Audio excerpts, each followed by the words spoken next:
Welcome everyone, I am Tock Custom, and on this video we're going to show you how to thread and set up the Brother 1034D Serger or overlock machine. Now we've done a similar video with the Singer Pro Finish. I've had this machine for a few months and it's a little bit easier to set up and a lot more reliable, so I'm going to show you how to get started with this right now.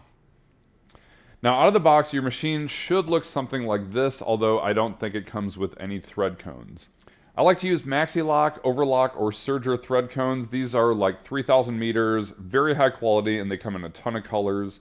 Normally you'd want to use like 4 of the same colors, but for the sake of this demo, we're going to be using color-coordinated cones for each of the colors on this machine. Now I'm going to turn this to the right, and you should have a big socket here. And this is the plug that goes to both your outlet and your foot pedal for this machine. So first thing you have to do is just plug this in and then put your foot pedal below and plug it in. So the first thing you want to do is extend your thread tower. This is what's going to hold your thread in place so that we can thread it through the machine. Once your thread tower is up, I'm going to use all of these little cone holders and I'm just going to lightly set them on each of these pegs here. I don't push it all the way down, otherwise it won't grip onto your thread cone. Now, pretty much every Serger has this, but they have color-coded threads here, and for the sake of this demo, I'm going to use the same color for each of the color codes here. So I'm going to set all of my cones into place, just like that. Alright, so now we're ready to actually thread our machine, and this is extremely important that you follow the correct threading order.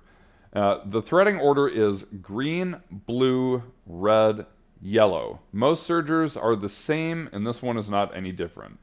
So our first thread in the color order is green, so I'm going to take the end of my green thread cone and we're going to loop it through the back, coming out the front of the top of our thread tower, and we're going to pull it down, and where this little metal prong is, we're going to put it to the right and snap it over to the left, and then we're going to get ready to pull this down.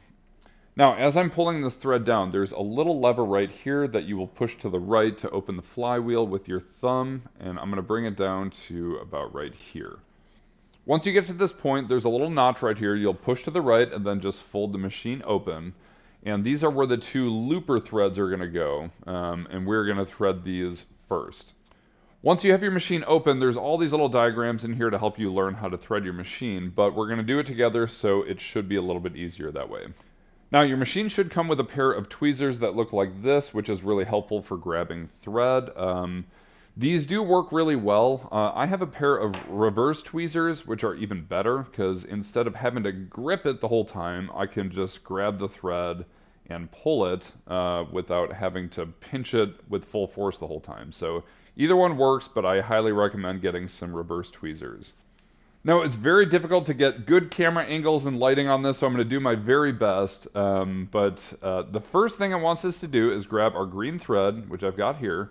It tells us to bring it straight down and go through prong number 5 here. So we're going to do that, and then it says 6 is the one with the green dot right here on top. So we're going to go through that one right there. The next one just has a blue dot, so we're going to skip that. And we're going to follow this green arrow up where it says 7.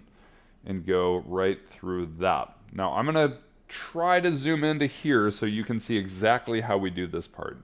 Now we just came up where it says 7 here, which we did, and it wants us to put the front of our thread through this tiny little hole right here where my left finger is. So what I'm going to do is I'm going to grab the thread just by right before the tip, and I'm going to put it through the front of that hole and let go with my pliers, and I'm going to try to not block the camera as I grab this from behind, pull it through, and should look something like that, and then I'm just going to pull this all the way out the back like 5 or 6 inches. So we've got our green thread in place, which comes down through 5, 6, 7 through the back of this hole and out the back. Now it's time for us to do the blue thread. Okay, so I'm just going to do this one more time. I'm not going to show it with all 4 threads because they're all the same, but I'm going to go through the back of the thread tower, pull it down, go underneath the right side of this metal prong, snap it to the left. As I'm sliding this down, I'm going to snap our flywheel open, pull it down, and then let go once we get below this part here. So now to thread our blue thread, I'm going to grab it like this, and there's a lot more instructions here, but I'm going to try to simplify this as much as I can. So we're going to go through step number 5, and then it tells us to go through both 6 and 7, which are these two things here, and they both have blue dots on top. So I know this thread needs to go through both of those, and then there's 8 right here, so we're going to go around that. Once you get to that point, that's pretty easy. Then it gets pretty specific, so I want to simplify this as much as I can. Alright, so now we've got our thread through the 8th little notch here, and what we're looking for is this little blue arrow that points left and right. So we're going to push this all the way to the right, and that's going to expose this little metal thing where the blue arrow is pointing to. Now, I'm going to do my very best to show you how to do this without blocking the camera with my fingers, which is not very easy, but we're going to try. So what we want to do is get the thread just around this little metal block right here. And it should just kind of lightly rest like that. And then what we're going to do is push this arrow all the way to the left, and it should snap and click into place. Now what that's going to do is hopefully put this blue thread behind this pin right here that has a hole in the end of it. Now we're going to take the tip of this blue thread and push it through the eye of this little, it's not really a needle, but it's just kind of a little prong that sticks out. And I'm going to put it through the front and pull it out the back. Now, once you pull it, it should fill that little groove, which it's doing right now perfectly, right in here. Hopefully you can see that.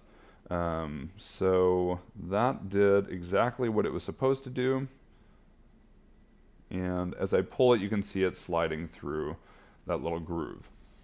All right, so once you're at this point, you should see that blue thread kind of running through the groove and out the back of this hole. Now, all we have to do is grab our blue thread. We're going to go over the green thread right in the crease right here where my pliers are, okay? So without blocking the camera, I'm going to lay this right over the top and try to pull some of the blue.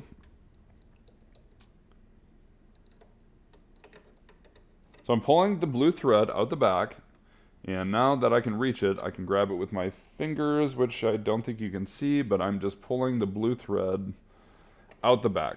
So now I'm able to grab both the green and blue thread, and they should just kind of slide through like that. Okay, so now both of our looper threads in our overlock machine are in place, which that's the hardest part. Once you get past that, the rest of this is very easy. All right, now that that's done, we can close our machine up here just by pushing it up, and it'll snap back into place. Okay, so our next thread color is red. So I'm grabbing my red thread, putting it through the thread tower, through the little metal groove in the back, pulling it down, opening the flywheel, and then we get to here. So where it says 4 and there's a little arrow, I'm going to go behind this little metal bracket right here. We're going to go all the way to where this arrow goes up here. Okay, so once we get here, then we're going to go up and around where it says 5, and then we're going to pull it down. And I'm going to close up on this so we can see how to thread the needle. All right, so once you get to this point, I'm going to grab it with our tweezers, and there's a little metal brace right here. So I'm going to pull my thread down and behind this little brace, and we are going to thread the needle on the right first. So I'm going to let go of my thread. So I've got the tip of my red thread here, and I'm just going to feed it through the front of the eye of this needle, just like that. Let go of my thread, grab it from the back side, and pull it all the way through until I can grab it with my fingers, then pull it all the way tight, just like that. So now we've got our right needle threaded, and this is one of our straight stitches. All right, so last we have our gold thread, which is going to go through the top of the thread tower, through the prong, down here, and when we get to the bottom, we're going to kind of follow the same thing that our red thread did, where we're just going to go around this little plastic thing, go up and around the 5, and then it's kind of the same thing. All right, now once we get here, I'm going to grab it with my tweezers, put it behind this metal thing right here. We're going to pull it down.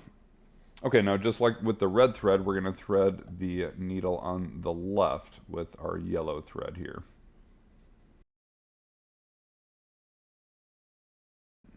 Now I'm just going to pull this all the way through out the back, just like with the red thread. And everything looks pretty good from right here. Now our machine is fully threaded, but there's one last thing that we kind of need to do to make sure that this is all straight. So on the right side of the machine, there's a lever that if you push up, it will raise the presser foot right here. So before we start stitching, what I like to do is take both my red and yellow threads, and we're going to feed it underneath this little metal thread guard. Just want to make sure I'm getting it in there. This thing right here kind of will hold all of your thread in place once you have your machine threaded. So I've got that under there. Then I'm going to take my blue and green thread and also feed it like that. Now I'm going to lower the presser foot, and hopefully it's going to grab all of the thread just like that.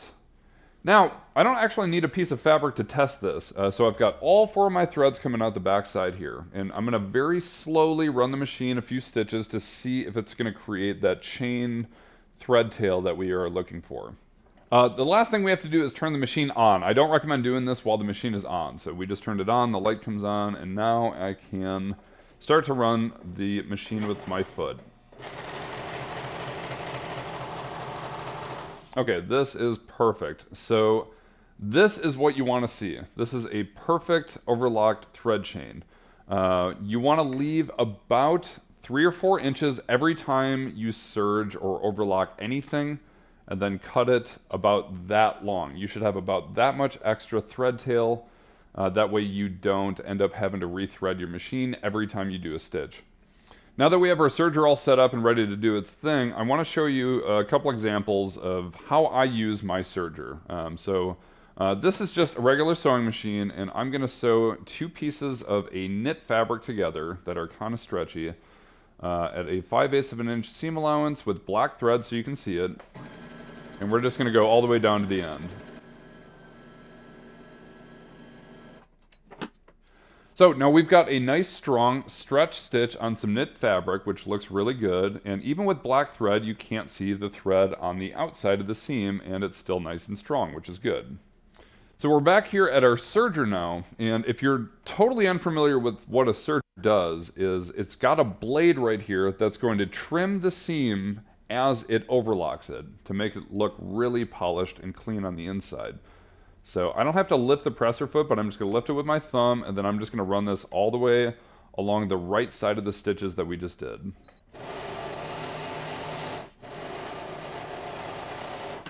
Now again, I've got a nice long thread tail, and I'm going to trim it on the fabric end so that that's nice and long back there. Now, if we were making a t-shirt or a pair of pants and we serged the inside of our seam, it would look nice and clean on the inside. Also, an overlock stitch will stretch, which is really nice. Now, I gotta ask this question all the time. Why do you do a stitch and then overlock it? Why don't you just overlock it and be done with it? Because this looks really clean on the outside. And I'm gonna show you exactly why I do both. Okay, so we're still here at our serger, and I'm not gonna do any kind of stitch work on the sewing machine. We're just gonna serge this by itself. All right, so we have this example, which is a nice, clean-looking, stretchy overlock seam, but we didn't stitch it at all. So what happens when I open this, if I pull it tight, I can clearly see the stitches from the overlock machine on the outside of our seam. And if you're using black thread, it'll be way more obvious than this, because this is like yellow and green that's showing through. So the sewing machine will add a lot of strength, and then the serger will polish it. So if you plan on selling things or doing any professional garments or bag making, having a serger or an overlock machine is extremely important to put out really polished results, especially if people are paying you money for things.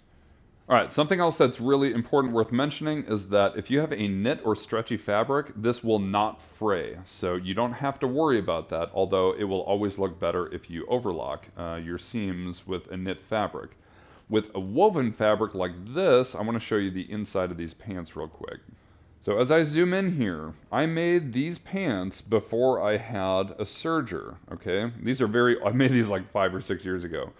So the thread inside is fraying like crazy because I did not overlock this. So the inside looks very ugly. The outside looks fine, and I still wear these pretty regularly, which is very good. Now, here's another pair of pants that I made after I got a serger. And if I open this up and look at the inside, I used a set of red overlock thread, and the inside looks much cleaner. So if you're planning on selling stuff, or if you want to add a ton of polish to the inside and the outside of your projects, having a serger or an overlock machine is absolutely the way to go. Alright, so that is our full demonstration on how to thread and use this Brother 1034D overlock machine or serger. I have not had to rethread this machine since I bought it, which was about 6 months ago, until today, since I showed you how to rethread it. But this is a very reliable machine. I'll probably be using this for many years. If you have any questions about this machine or anything else, please let me know in the comments. Otherwise, thank you so much for your support. Thank you for watching this video, and we will see you in the next tutorial.